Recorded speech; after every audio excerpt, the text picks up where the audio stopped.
Good morning or good evening, everyone, depending on where you're based, people around the world.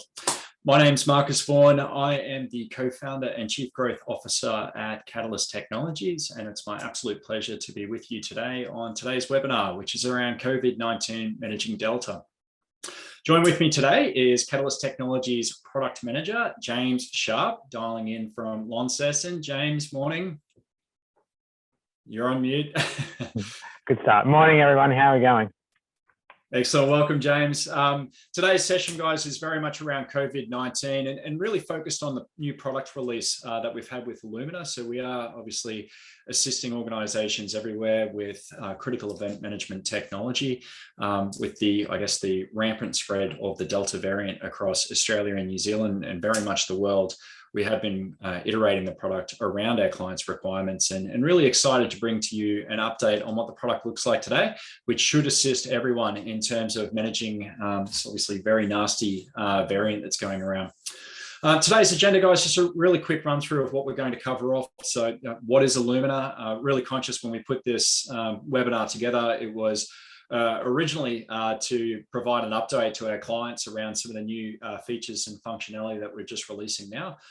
With that has come a whole host of new people who are interested in looking at what we're doing. So we will explain really quickly what is Illumina, and James today, as our product manager and one of the brains behind Illumina and the threat map in particular, will take us for a really detailed walkthrough of Illumina, in particular the threat map. We're going to have a look at the COVID-19 data feed and how we're bringing that to life using technology and give you very much a step-by-step guide in how to monitor active cases, how to look at exposure sites as they become live across the Australian and New Zealand regions, and also talk through some of the premium features, include things like alerts and communication templates. We're also going to provide around 15 minutes or so for Q&A. That's usually the best part of this. So this is really an opportunity for you to have a look at the product that we've developed and have released. Ask any questions that you have, guys. Please do get as active as you can. It's we use all feedback to continue to iterate and solve the problem. So there's no such thing as a silly question. We genuinely mean that. So guys, please do enjoy the webinar. If you at the end of this, we'll obviously have a feedback survey as well. So always looking for your feedback and hoping to keep this as interactive as we can on the way through. So we might start with what is Illumina. Illumina is a critical event management platform that we developed a number of years ago and has continued to evolve, really to assist our clients get in front of threats, monitor threats, and get in front of situations as they're beginning to unfold. So speeding up that approach and through threat technology, creating a common operating picture using our critical event management rooms and our event rooms, all underpinned by RAP communications. So we've got a mass communications module built into there. And the whole premise being we really want to protect or assist our organizations, protect people and safeguard operations. The platform has been in market for a number of years now, and there has been a name change over that period of time. So Illumina is probably a relatively new brand to a lot of people. But we're continuing to evolve this really to assist our clients, improve their resilience and levels of capability around resilience, as well as we continue to move forward in a pretty uncertain and volatile world. Today's session, as I mentioned, is all around COVID-19.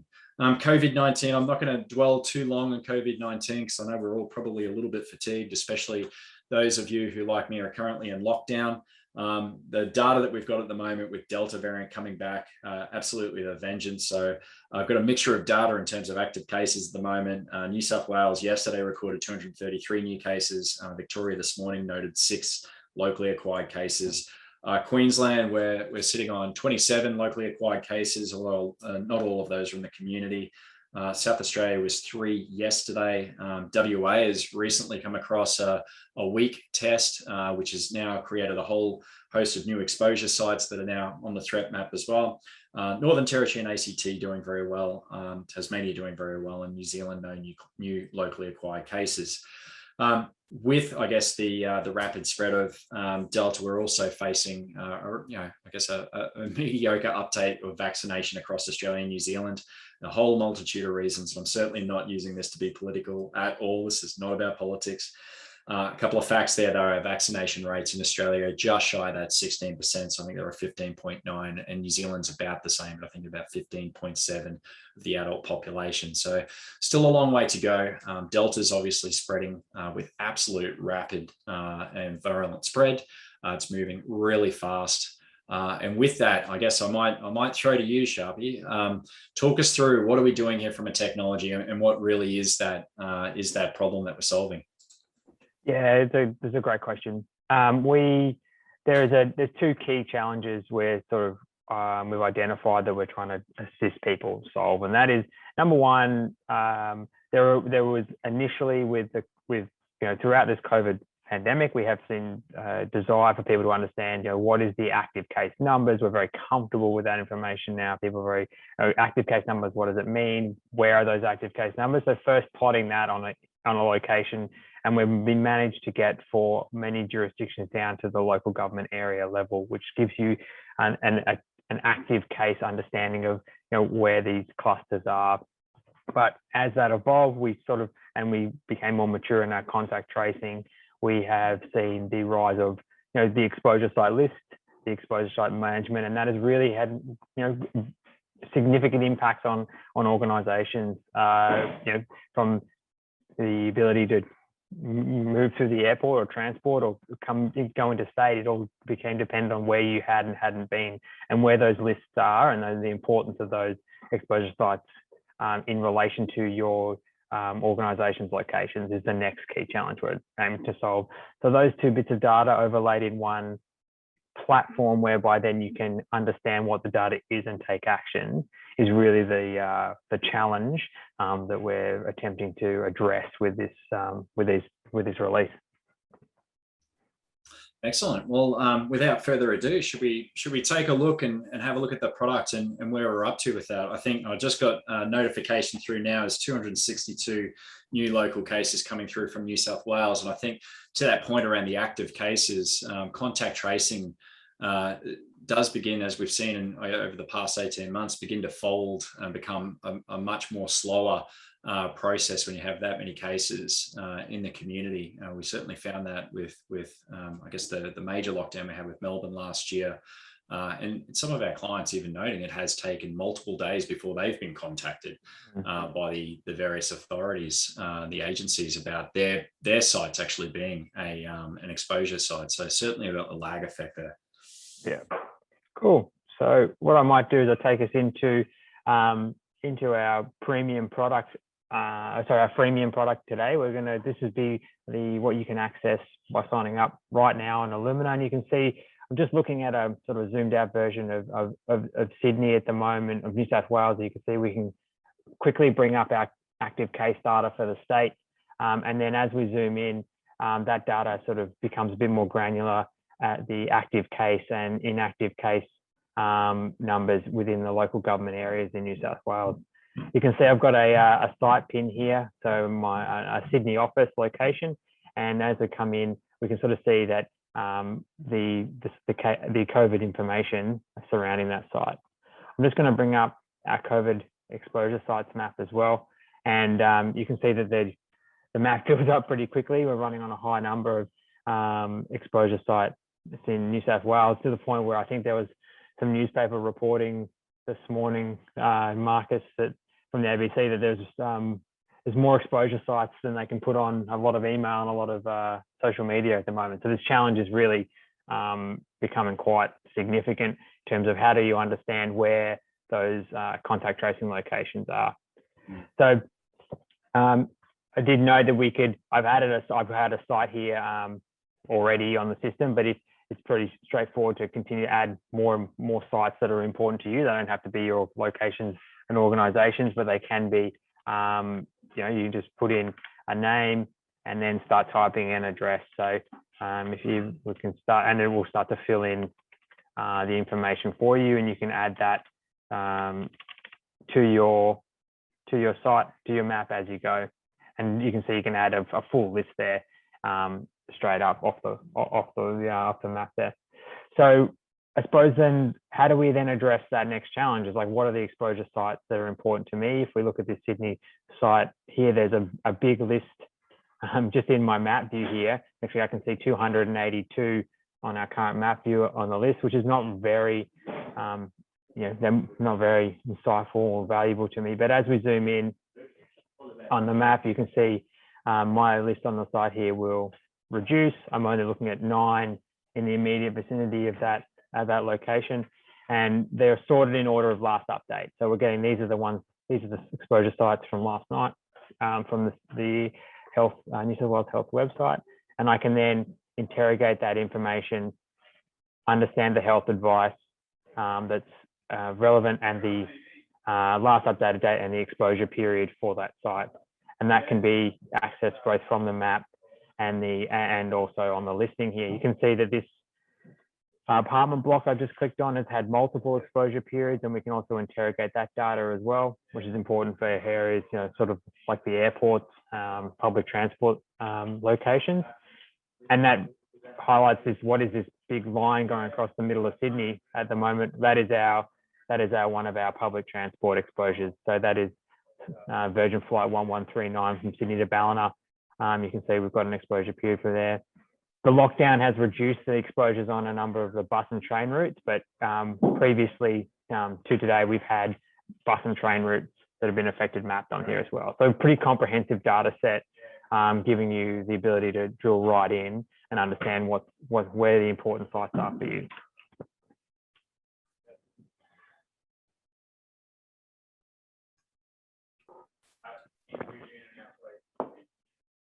So I guess the next question we have would be, what do we do with that information?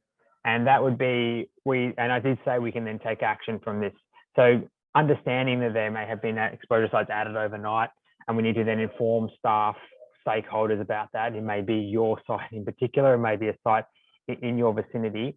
We can then communicate with stakeholders directly out of the map. So I click on this exposure site here. I can then initiate an event, or I can notify contacts. So just to go through that notify contacts process, I'm just going to click on this one here, and I'm going to notify our team about using our COVID templates. Excuse me, let's skip that one. Using our COVID templates based on we've got a New South Wales example contact tracing template here. We can include the information about the site. So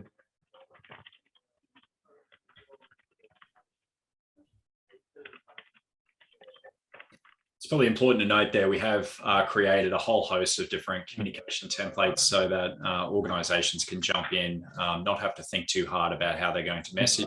Again, based on our experience of many years in dealing with critical events. Yeah. So I've just identified that there's a COVID exposure site, Audi Broadway and Bay Street. That's important to me. I'm going to go down to my contact groups here, and I'm going to select my team, and I'm going to then send that out, and we can then review responses from that team through the communications dashboard based on there. And you can see they're coming through in real time. So we've got a number of casual contacts, none of the above. And as that information comes through, you can see I've got 4 pending deliveries, 7 delivered, nothing's failed. I'm starting to really gather that information about that site all in my time. And this is all available on a free freemium sign up through using so we've used the data, our templates, and also then the communications capability to really drill down and solve that issue of understanding where our staff haven't been in terms of an exposure site. Perfect, excellent. And the scope of coverage, James, all states, territories? Yeah, so as you said, Mark, I'll just use that as a view there that I've got. So we've got all of Australia and New Zealand covered in terms of our contact tracing. New Zealand aren't running any exposures at the moment, fortunate for them. But you can see we've got that's just another good example of of our public transport. These are some of the newer sites exposures that we were talking about in WA, and nationwide. We're looking at that data. Perfect, excellent. when we created Illumina, obviously we did establish a whole alerting system in there. So we get organizations, I guess, in front of situations as information starts unfolding. I know we haven't hooked up the premium alerting feed to this particular account, but talk us through what does alert establishment typically look like? Yeah, absolutely. So Illumina comes with a range of additional threat feeds as well: natural disaster and hurricanes, air quality, adverse weather, fire, the like. And the base offering really includes access to those alerting. So taking the threats that are important to you and being able to then very quickly establish alerts based on specific severities, specific locations, and then giving you a customizable message that you can then send to yourself, to your teams, and on a variety of channels very quickly. So I just established alert while I was talking there. That was based on, and then I can, based on a number of natural threat categories, and then I can go and review that alert and update it in the background here. So you can see I just set that adverse weather alert up. That's the one I established there. It's going to come out on SMS and email, and then I can edit, deactivate, and activate that all through the libraries, the alerting library. So fair bit of functionality there that we're offering in the current system. Perfect. I know, obviously, the COVID alerting function is a premium feed, so that doesn't specifically come with the freemium account, so you can upgrade it, obviously. Really interesting. I'm going to take a quick poll, though. I just want to see how important it is for organizations to have that alert. So I'm going to run a quick poll, guys. Please do take part. We treat all feedback as a gift. So the poll question is, how valuable would alerts be for new active exposure sites near or at your organization's particular sites? So please do, if you can take a moment just to rate how valuable you believe that would be to help you get in front of any particular situation. We'll just give that a moment to look at.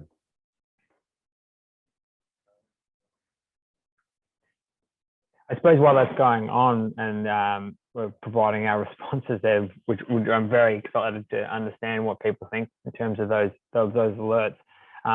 We do have, I suppose the next question is, how would I provide, can I add contacts? Who am I talking to on the system? And that's very straightforward through the map buttons here. So I can invite a user. So a user is someone who can then engage with the map and set up alerts and do the things I've done. I can also add contacts and contact groups, and they all will appear through the same format you've just seen on the slider. It's a very simple, straightforward process, as everything is, and the way we've designed it on the system. So you can really very quickly establish a pretty robust communications and response capability very quickly without a lot of technical background or expertise, which is really, really fantastic. Yeah, exactly. And we've had the poll questions come through, which is great. So 58% noted that was extremely valuable, 33% saying somewhat valuable, and 8% saying not valuable at all. So thank you very much for your participation in that. We did have a question come through from the chat. How timely would that be? Would it only be after it on the Department of Health website? I think that takes us into a discussion around data. Where are we getting the data from, and how often does it come through? So James, do you want to talk to that? Yeah, so absolutely. We work on authoritative sources. We've aggregated a number of authoritative sources to provide the COVID data and the exposure site data. And we're also cross-checking that with a number of third-party sources who provide an aggregation service. So we're doing a bit of both, but we will only publish after it comes through the health website. We don't work on the speculation of the media. I know that the numbers do appear on the Sydney Morning Herald about 2 hours before. We don't update those numbers until they've been released at the Department of Health website, just for consistency, and the states will redact and change those numbers as we know throughout the day. So we do a 4 times a day, we do a check of the data and do an update. So the most you'll be out is 2 to 3 hours in terms of the numbers being separated. Exposure sites get updated throughout the day, obviously on a similar cycle. We poll through those aggregation the aggregated data, and the health websites to make sure we're up to date. So we'll only be a number of hours behind in terms of those numbers and those data sites. Perfect. Excellent.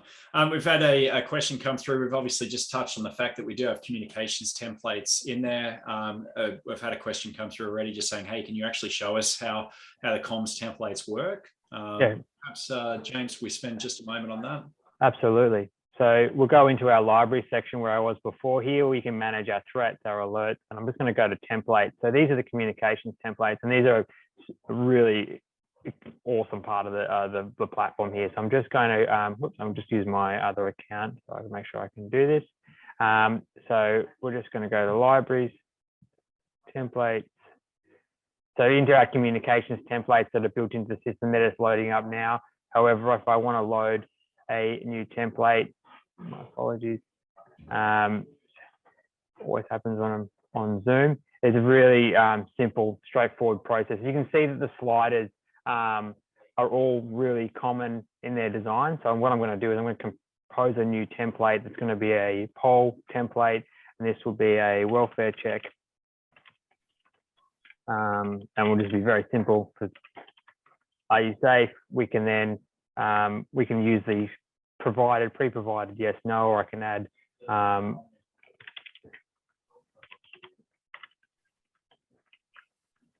a custom message, and I can add up to 5 custom inputs here. I go next. I then choose the channels that I want to send that on, email, SMS, and then I go save. And you can see I've just created a new poll template here, ready to be used. If I then want to use that template, I can go into the new comms section here. I then pull down, there's my welfare check template, and it pre-builds that. All I do, I can add or remove the information, click next, hit my recipients. Channels are pre-selected. I can preview it if I want, email, SMS, and then I click send. That's about as difficult as it gets when it comes to using the templates and having them work in action. So that's the process. Fantastic. And another question's come through from that, just in the chat channel there. When you send out an alert to say team members, can they all see alert information to the person, or would the person sending the message using Illumina would see that information? So I think it's probably important to talk to probably 2 things there: communications from a messaging perspective, and then also alerts, which is a slightly different function of communications. Yeah, absolutely. So I'll look at an example. These are the responses here. So the ones that we've been looking at today, that just recently, are our communications. The users who use the dashboard are able to interrogate this data. When we talk about alerting, if I can see if I can find an alert here, maybe on my other one. When we talk about alerting, we set the message that we want the recipients to see. So if you want to provide a really, let's bring up our alert here. So we provide a certain element of information in the threat alert. So you can see this is an adverse weather alert, and I've picked a number of severities. In the message, there is a hard-coded element. So this would say adverse weather alert. It will give you a distance from the site that I've selected, and it will give you the severity that alert is related to. So this could be a adverse weather alert 12 kilometers from my Brisbane office assesses a high threat, and then the pre-prepared messages log in and with Illumina to check it out. We can actually add more information. So prepare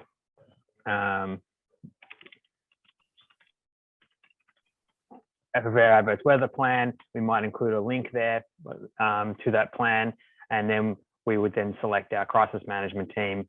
We click save, and so that's sitting there now. When we have an adverse weather alert from that Brisbane office, message goes out, prepare the adverse weather plan, or jump on the Zoom meeting or whatever, is the detail that we send out to all recipients. I hope that makes sense.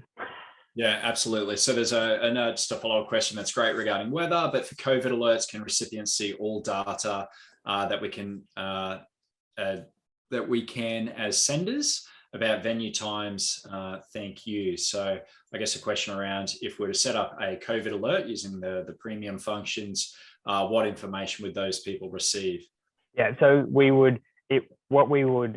you do is we pull across the data that is in that slider. So if I'll just open one up and I'll show one here.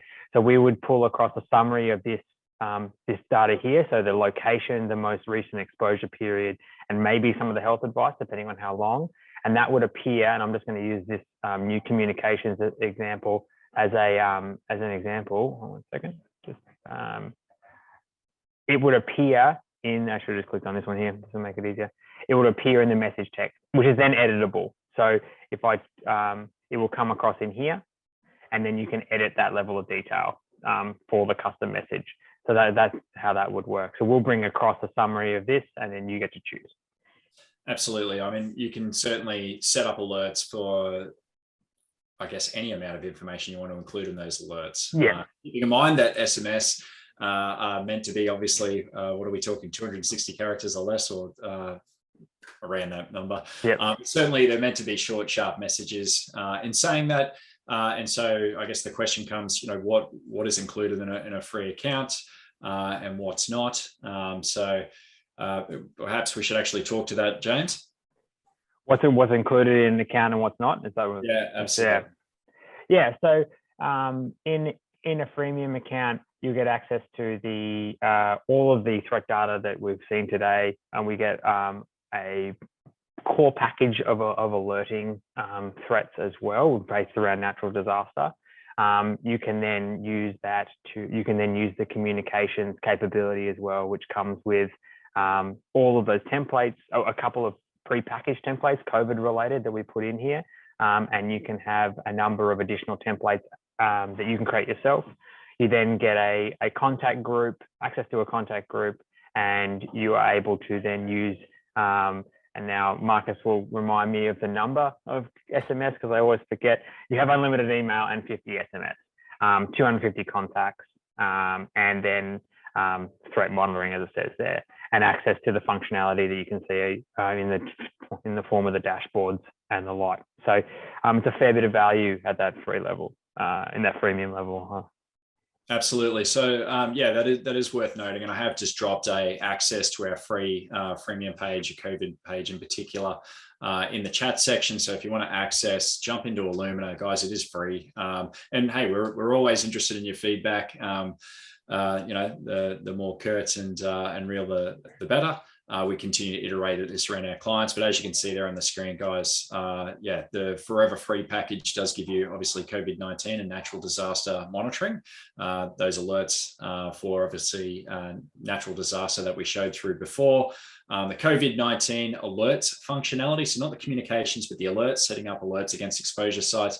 That is a premium function. You will need a premium plan for that. And we do have a very scalable pricing model on that to allow you to get into it based on the size of your organization.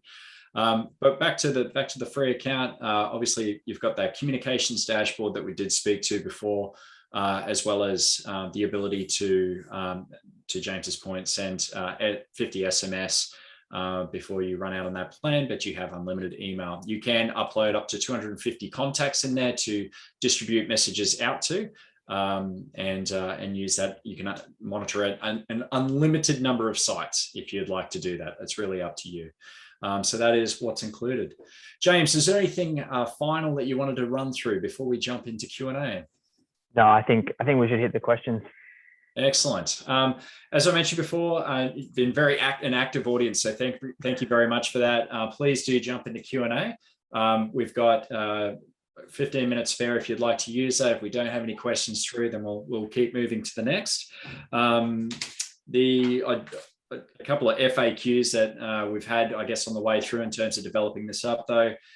Can I monitor active exposure sites in other countries? James, do you want to talk to what that looks like at a global level? Yeah, we did a bit of research on this. New Zealand, absolutely. Other countries, we are yet to find another country that I'm aware of, and I'm more than happy to be corrected because we'll get the data if we can. It is actively producing this level of exposure site data and contact tracing in this way. So but as always, we are on the search for new data feeds. So if there is a contact tracing or exposure site data in another country that you have access to, or you'd like us to include, please send it over. But Australia and New Zealand seem to be lucky enough to be able to manage COVID in this way. Nowhere else that I've been able to see is doing it to this level of detail. Yeah, fantastic. Questions come through. How long does the exposure site data sit in the Illumina map for? That's actually a pretty pertinent question. Yeah, so we've been tracking the state. It stays there as long as the state government websites keep them up, but it seems to be it's 14 days from the last exposure is when they drop off the list. Excellent. Okay. We have a couple of others trickling through. Can this automatically trigger the start of a COVID response process for me? I think that's actually a really good question. Do you want to talk to how you might do that, James? Yeah, absolutely. So I think these are pretty solid. This is absolutely a start point for a really effective COVID or exposure site response. So, you've got a validated authoritative record of the locations and the numbers, and then moving that through to notification of stakeholders, and then understanding then your next steps and continuing to monitor, probably form a very, to write that down as a process, probably form a very solid framework for understand a COVID response, I think. Yeah, absolutely. I think it is worth noting, and we haven't gone through the other side of the other modules today, which includes event rooms. So the way that our clients who are on premium plans typically use this is the beginning of starting an event. We've had a lot of clients that have been running COVID-19 events in that crisis event room for a long period of time, so they can continue to collect up and store all of that data around the situation, create that common operating picture as things change, and essentially manage the situation, whether it's a cluster or just the whole event of COVID-19, which is for some time now, in one centralized place. Again, all recorded for good governance purposes as well. Yeah. Excellent. We have a couple of other questions here. So, a great question through from Lisa. Thanks for joining today, Lisa. Can it highlight areas that are under restrictions, e.g. Stay-at-home orders? That's a great question. At the moment, we're not doing that specifically, but we could. I would. My workaround for that use case would be potentially dropping a pin, labeling that as a location, labeling that as a stay-at-home postcode and the like, and sort of monitoring it in that way. But that's a great use case for us to consider in terms of how we manage that next level of, of management, of COVID management. It's a good one. Agreed. No, it's good. It's a great question. Good feedback.